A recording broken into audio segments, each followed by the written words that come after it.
was God who kept Rivers State. This service is a solemn testimony of God's faithfulness to Rivers State. We have survived storms, political, social, economic, and through it all, God has been faithful.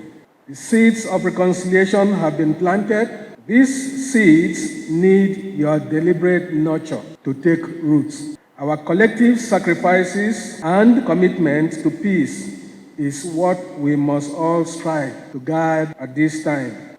In the same spirit, Rivers people must rise above bitterness, rivalry, and self-interest to pursue the greater good of our state.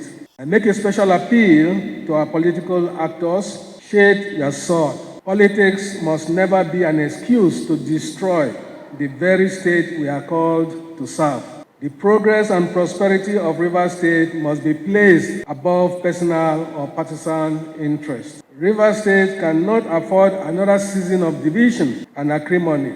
We must forgive one another, reconcile with sincerity, and embrace tolerance. Let us remember that no political victory or personal gain is worth the blood of our brothers and sisters.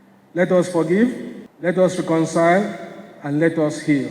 For where there is peace, there is progress. And where there is love, there is prosperity.